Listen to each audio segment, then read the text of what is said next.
এখন আমরা এই ইনসার্টে কিছু কাজ করব। ইনসার্টে অনেকগুলো অপশন এখানে চলে আসছে, পেজ, টেবিল, এরপর হচ্ছে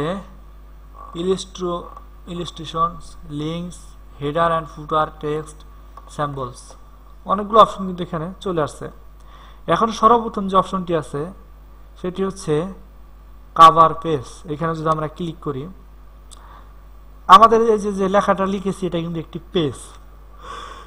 এই পেজটার কাভার থাকতে পারে, যেমন আমাদের বই, গাইড বা যে কোনো ধরনের স্টোরি বুক হতে পারে বা ডায়েরি হতে পারে, সবগুলোতে কি দেখবেন কিন্তু কাভার পেজ থাকে, যেটার ভেতরে ওই বইটার ভেতরে কি আছে সেই সম্পর্কে কিছু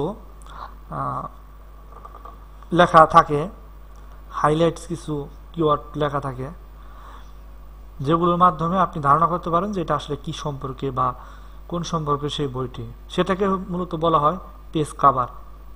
এখান থেকে আমরা দেখুন, এখানে যদি আমরা ক্লিক করি, এটাই দেখুন এই যে পেজ কাভারটি কিন্তু এখানে চলে আসছে। পেজ কাভারটি কিন্তু সবসময় সবার আগে থাকবে, মানে প্রথম পেজেই থাকবে হচ্ছে আপনার পেজ কাভার। দেখুন এখন এখান থেকে কিন্তু আপনি আপনার পছন্দ মতো, এখানে চাইলে আপনি ছবিগুলো ডিলিট করে দিতে পারেন, আপনি আপনার মতো পছন্দ করে কিন্তু এখানে ছবি অ্যাড করতে পারবেন। আমি এটাকে ডিলিট করে দিচ্ছি।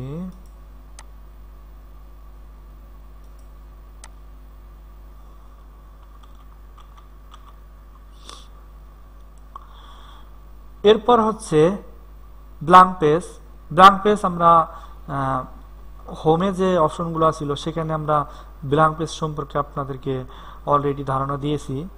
ব্ল্যাঙ্ক পেজ হচ্ছে আপনি যদি কোনো ফাঁকা পেজ নিতে চান সেটাই হচ্ছে ব্ল্যাঙ্ক পেজ। এখন ধরেন এখানে আমি কাজ করতেছি, এখন আমি চাচ্ছি শর্টকাটে আমি